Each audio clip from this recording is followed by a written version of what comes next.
हाय दोस्तों, करण देवी टीचिंग में आप सभी का स्वागत है। मैं एनसीईआरटी का कक्षा 7 की हमारा पर्यावरण बुक पढ़ा रही हूँ। उसके थ्योरी भी कराती हूँ, एमसीक्यू भी करा रही हूँ, सारा पढ़ा रही हूँ। और मैंने यहाँ भूमध्य सागरीय वनस्पति का यहाँ तक पढ़ा दिया था चैप्टर, उससे आगे स्टार्ट करूँगी आज। तो चलो स्टार्ट करते हैं दोस्तों। भूमध्य सागरीय प्रदेश में अंगूर के बाग। जो भूमध्य सागरीय प्रदेश में अंगूर के बाग पाए जाते हैं, इस प्रकार से लाइनों में ऐसे अंगूर के बाग होते हैं, जो मैं पिछली क्लास में पढ़ा चुकी हूँ। इससे आगे आज पढ़ाऊंगी। जिसने नहीं देखा है पिछली क्लास जाकर देख लीजिए, इसी यूट्यूब चैनल पर डला है वीडियो, तो आप देख लीजिए। बहुत सारा कक्षा 6 की ज्योग्राफी निपटा दी मैंने, पूरा कर दिया फाइनल, और उसके एमसीक्यू भी लगवा दिए पूरी बुक के। आगे अब कक्षा 7 की करा रही हूँ, इसके बाद एमसीक्यू भी कराऊंगी। और भूमध्य सागरीय प्रदेश में अंगूर के बाग पाए जाते हैं एवं ऑस्ट्रेलिया में भी पाए जाते हैं। इन प्रदेशों में गर्म शुष्क ग्रीष्म एवं वर्षा वाली मृदु शीत ऋतुएं होती हैं। इन क्षेत्रों में आमतौर पर संतरा, अंजीर, जैतून एवं अंगूर जैसे नींबू वंश सिट्रस के फल पैदा किए जाते हैं, क्योंकि लोगों ने अपनी इच्छा अनुसार कृषि करने के लिए यहाँ की प्राकृतिक वनस्पति को हटा दिया है। यहाँ वन्य जीवन कम है। यहाँ पर उष्णकटिबंधीय भूमध्य सागरीय वनस्पति होती है ना, जो बीच में, वहाँ भी उष्णकटिबंधीय क्षेत्र पाया जाता है भूमध्य सागरीय की जगह पर, उस जगह पर, क्योंकि वहाँ पर जो प्राकृतिक वनस्पति होती थी उसको हटाकर लोगों ने वन्य जीव को कम कर दिया और प्राकृतिक को कम करके अपना जो हम किस प्रकार से कौन सी फसल उगा सकते हैं वो शुरू कर दिया है भूमध्य सागरीय वनस्पति की जगह। चलो आगे। शंकुधारी वन है उत्तरी गोलार्ध में उच्च अक्षांशों, उत्तरी गोलार्ध के उच्च अक्षांशों 50 डिग्री अंश और -70 डिग्री अंश में भव्य शंकुधारी वन पाए जाते हैं। ये शंकुधारी वन कहाँ? उत्तरी गोलार्ध में पाए जाते हैं। इन्हें टेंगा भी कहते हैं। ऐसे क्वेश्चन दोस्तों पेपर में आते हैं कि टेंगा कौन से वृक्ष को कहते हैं, कहाँ पाए जाते हैं। जैसे उत्तरी गोलार्ध के उच्च अक्षांशों में पाए जाते हैं, उन्हें टेंगा कहते हैं। शंकुधारी वनों को टेंगा कहते हैं, टेंगा भी कहते हैं। ये वन अधिक ऊंचाइयों पर पाए जाते हैं। टेंगा वन अधिक ऊंचाइयों पर पाए जाते हैं। इन्हीं वृक्षों को सलीमा ने हिमालय में प्रचुर मात्रा में देखा था। ये लंबे नरम काष्ठ वाले सदाबहार वृक्ष होते हैं। जो एक सलीमा की कहानी सुनाई गई थी, उसमें सलीमा ने इन शंकुधारी वनों को देखा था हिमालय में ऊंचाई पर देखा था, प्रचुर मात्रा में देखा था, एवं लंबे और नरम काष्ठ वाले सदाबहार वृक्ष थे वहाँ पर। तो इस प्रकार से समझाया गया है। तो सलीमा के हिसाब से तुम याद रख सकता है इंसान, इसलिए बताया मैंने। और इसमें इन वनों में क्या क्या पाया? चीड़, देवदार आदि इन वनों के मुख्य पेड़ हैं। यहाँ सामान्यतः रजत, लोमड़ी, मिंक, ध्रुवीय भालू जैसे जानवर पाए जाते हैं। शंकुधारी वन है, ये रहा शंकुधारी वन, ये रहे लंबे लंबे ऊंचाइयों में, पता है ना, लंबे लंबे ने टेंगा भी कहते हैं शंकुधारी वन को, टेंगा, क्योंकि टेंगा टोन होती ना ऊपर लंबी लंबी, तो ऊंचाइयों पाए जाते हैं। लंबे लंबे होते हैं, नरम काष्ठ वाले होते हैं, सदाबहार वृक्ष होते हैं, इस प्रकार से। फिर है जैसे रूसी भाषा में टेंगा का अर्थ है शुद्ध या अनछुआ। रूसी भाषा में टेंगा शुद्ध या अनछुआ माना जाता है। और हिमांचित शंकुधारी ये रहे चित्त के अनुसार आपको समझ आएगा इसमें। हिमांचित शंकुधारी यानी हिम पड़ती ना वहाँ पर, हिम, इसलिए इनको बोला जाता है हिमांचित शंकुधारी वन, क्योंकि हिम पड़ती है। और ये रहे उष्णकटिबंधीय घास स्थल। अब करते हैं घास स्थल की शुरुआत। उष्णकटिबंधीय घास स्थल के बारे में जानते हैं अब हम। ये वन भूमध्य रेखा के किसी भी तरफ उग जाते हैं और भूमध्य रेखा के दोनों ओर से उष्णकटिबंधीय क्षेत्रों तक फैले हैं।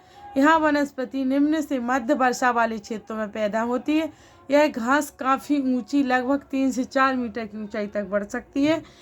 यह उष्णकटिबंधीय घास स्थल अफ्रीका का सवाना घास स्थल इसी प्रकार का है। जो अफ्रीका का सवाना घास स्थल है वो इसी प्रकार का है। सामान्य रूप से ऐसे आ सकता है, अफ्रीका का सवाना घास स्थल किस प्रकार का? उष्णकटिबंधीय है। ये उष्णकटिबंधीय सामान्य रूप से उष्णकटिबंधीय घास स्थल में हाथी, जेबरा, जिराफ, हिरण, तेंदुआ आदि जानवर पाए जाते हैं। घास स्थल में उष्णकटिबंधीय वाले में हाथी, जेबरा, जिराफ, हिरण, तेंदुआ आदि जानवर पाए जाते हैं। उष्णकटिबंधीय इस प्रकार के उष्णकटिबंधीय वहाँ घास स्थल इस प्रकार से है दोस्तों। आगे जैसे जिराफ, जिराफ इस प्रकार से पाए जाते हैं जिराफ उष्णकटिबंधीय में।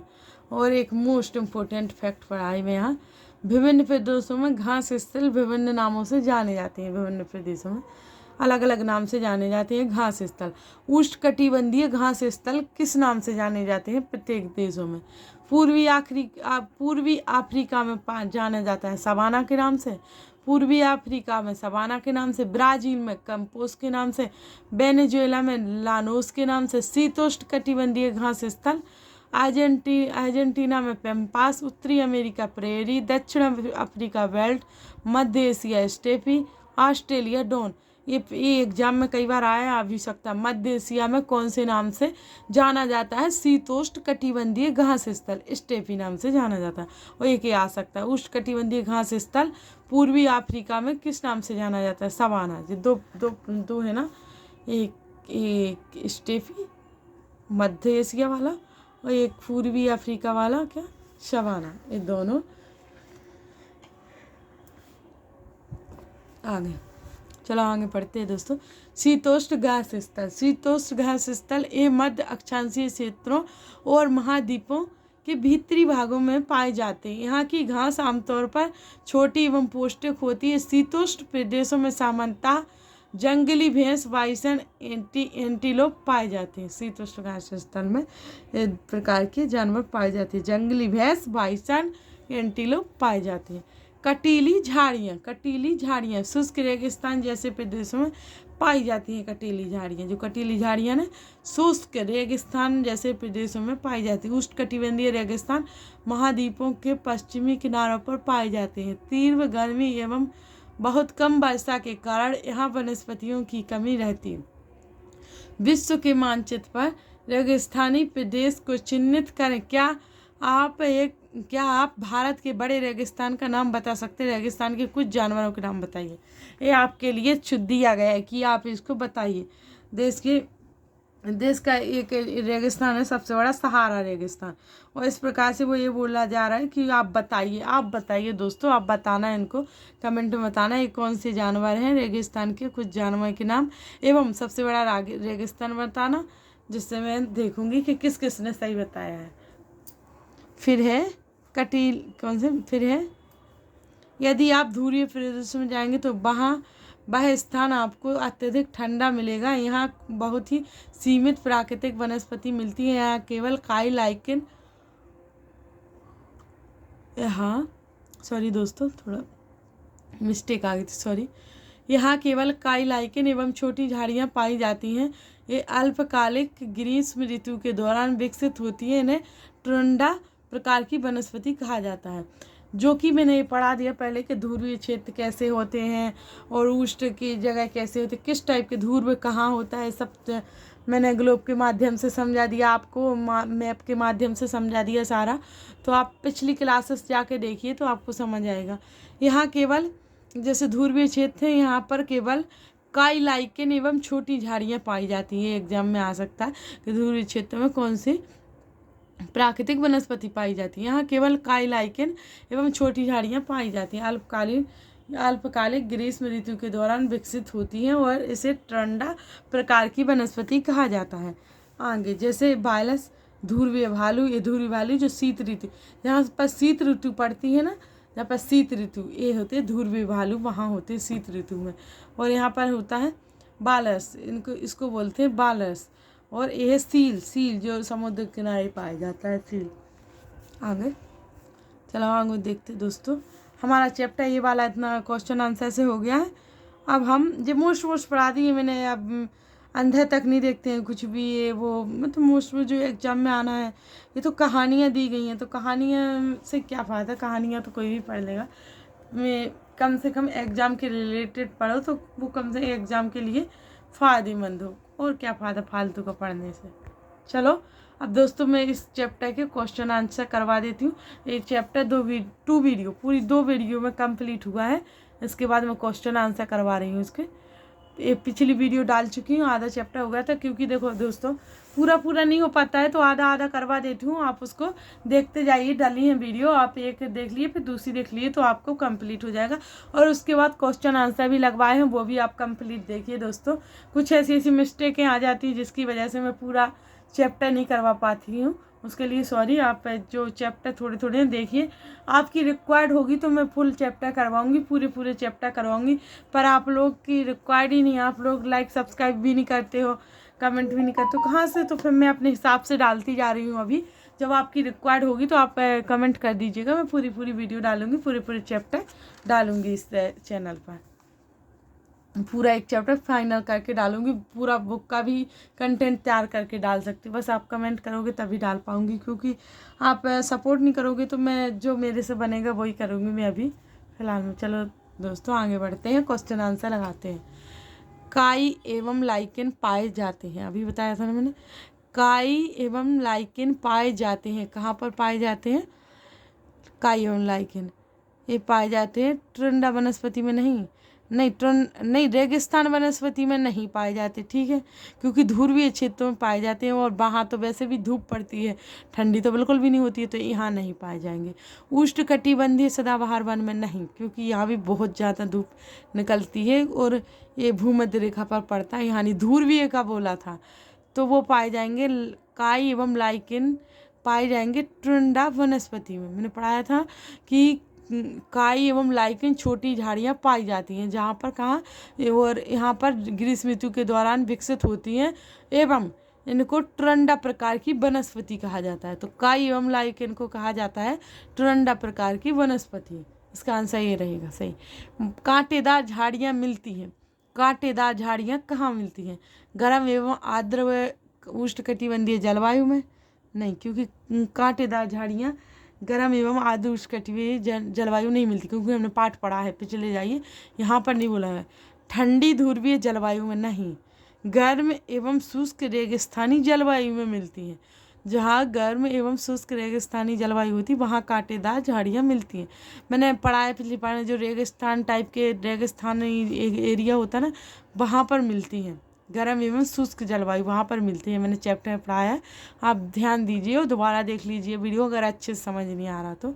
उष्णकटिबंधीय सदाबहार वन का एक सामान्य जानवर है, उष्णकटिबंधीय सदाबहार वन का एक सामान्य जानवर है। मैंने अभी बताया ना, जिराफ।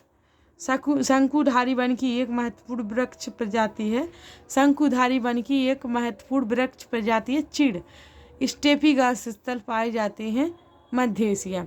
ये बताया था ना कि स्टेपी घास स्थल मध्य एशिया में पाए जाते हैं। कई एग्जाम में ये वाला क्वेश्चन पूछा गया है, जो कि ऐसा भी पूछा जा सकता है कि मध्य एशिया के घास स्थल में कौन से वृक्ष पाए जाते हैं, घास स्थल पाए जाते हैं मध्य एशिया में, कौन से घास स्टेपी पाए जाते हैं। दोनों प्रकार से वो पूछ सकता है, इस प्रकार से और दूसरे प्रकार से।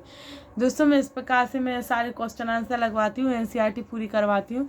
आप पूरी वीडियो देखोगे तो आपको समझ भी आएगा, तो आप देखिए। और एनसीईआरटी हर एग्जाम के लिए ज़रूरी है, और मैं बुक में हर एक चैप्टर पढ़ाती हूँ, चाहे कठिन हो चाहे सरल हो।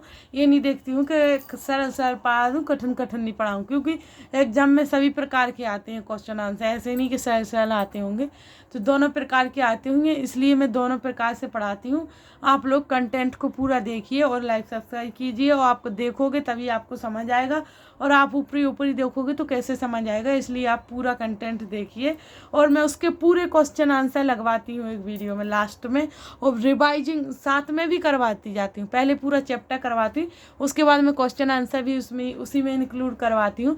इसके बाद मैं फाइनल जब पूरी एनसीईआरटी हो जाती है ना संपूर्ण बुक, उसके बाद मैं सारी संपूर्ण पूरी बुक के एनसीईआरटी के क्वेश्चन पूरे इकट्ठे लगवाती हूँ एक दिन, जिससे आपने जो रिवाइज करा है पिछले लगाए अभी आ भी रहे या नहीं आ रहे, इसलिए मैं पूरा पढ़ाने के बाद भी क्वेश्चन आंसर लगवाती हूँ और आपका आईक्यू देखती हूँ, टेस्ट देखती हूँ कि कैसा आ रहा।